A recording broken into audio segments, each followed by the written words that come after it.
بسم اللہ الرحمن الرحیم۔ السلام علیکم دوستو، کیا آپ نے کبھی سوچا ہے کہ کچھ لوگوں کو بنا کسی محنت کے دنیا کی ہر نعمت کیسے مل جاتی ہے؟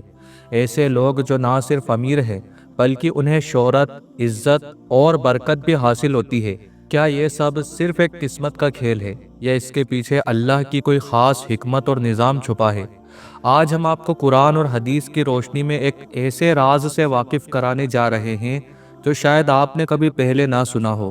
ایسے 7 لوگ جنہیں اللہ تعالیٰ نے بنا کسی محنت کے دولت اور شہرت کا مالک بنایا، مگر کیا آپ جانتے ہیں کہ یہ دولت ان کے لیے صرف ایک انعام نہیں ہے، ایک بڑی ذمہ داری بھی ہوتی ہے۔ اس ویڈیو کو آخر تک ضرور دیکھیے، کیونکہ آج کا یہ علم آپ کے دل اور سوچ دونوں کو بدلنے کا سبب بن سکتا ہے۔ نمبر 1، وارث۔ دوستو، پہلی قسم ان لوگوں کی ہے جو وراثت کے ذریعے دولت حاصل کرتے ہیں۔ وارث وہ شخص ہوتا ہے جو اپنے گھرانے کی جائیداد اور مال کا حقدار بنتا ہے۔ اسلام نے وراثت کا ایک بہترین نظام دیا ہے جو صرف ایک انصاف پر مبنی ہے۔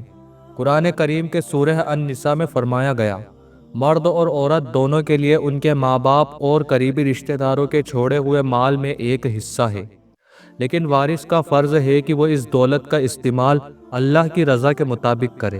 اگر وہ اس دولت کا مس یوز کرتا ہے تو یہ دولت اس کے لیے فتنہ بن جاتی ہے۔ حضرت عمر فاروق رضی اللہ تعالی عنہ نے ایک بار فرمایا تھا، جائیداد اللہ کی امانت ہے، جو اس کو حق سے استعمال کرے وہی کامیاب ہے۔ نمبر 2، ماں باپ اور بزرگوں کی دعا۔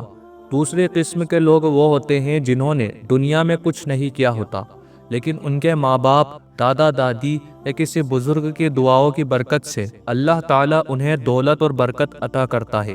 حضرت محمد صلی اللہ علیہ وسلم نے فرمایا، ماں باپ کی دعا ہر دعا سے افضل ہے۔ ایک واقعہ حضرت سعد بن ابی وقاص رضی اللہ تعالی عنہ کا ہے۔ ان کی ماں نے ان کے لیے ہمیشہ دعا کی کہ ان کے مال اور عزت برکت سے بھرا رہے۔ اللہ تعالیٰ نے انہیں دنیا کے امیر لوگوں میں شامل کر دیا۔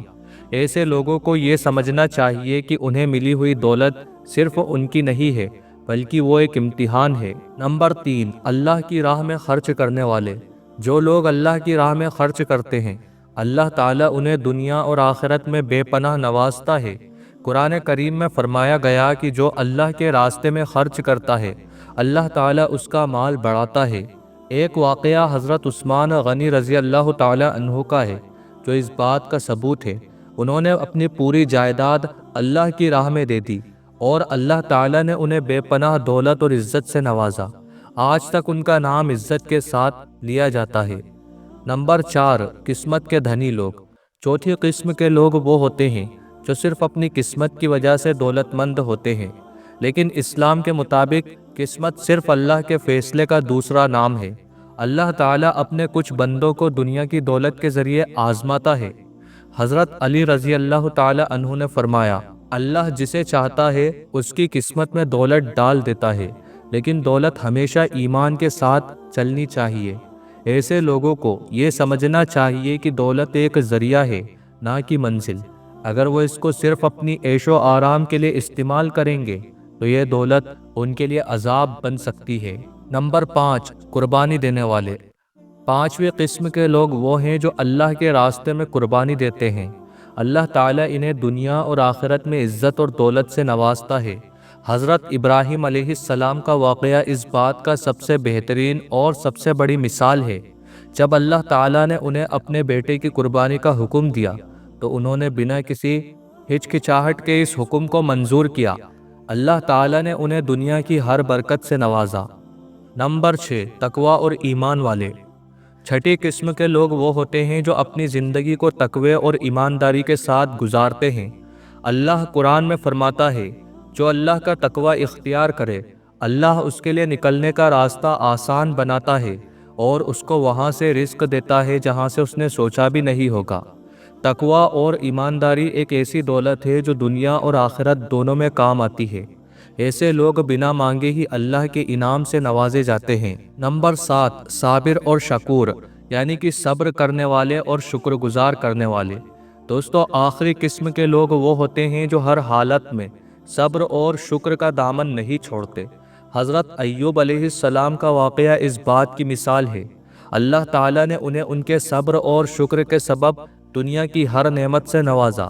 حضرت محمد صلی اللہ علیہ وسلم نے فرمایا، جو شکور ہے یعنی کہ اللہ کا شکر گزار ہے، اللہ کا شکر ادا کرتا ہے، تو اللہ تعالیٰ اس کے مال میں برکت ڈال دیتا ہے۔ دوستو، اللہ جو دولت دیتا ہے وہ صرف انعام نہیں ہوتی، ایک ذمہ داری بھی ہوتی ہے۔ یہ دولت ہمیں یاد دلاتی ہے کہ ہمیں ہمیشہ اللہ کا شکر ادا کرنا چاہیے اور اس دولت کو ان لوگوں کے لیے خرچ کرنا چاہیے جو ضرورت مند ہے۔ آخر میں اگر یہ ویڈیو آپ کے لیے علم اور سوچ کا ذریعہ بنا ہو تو لائک کریں اور اپنے دوستوں کے ساتھ شیئر کریں۔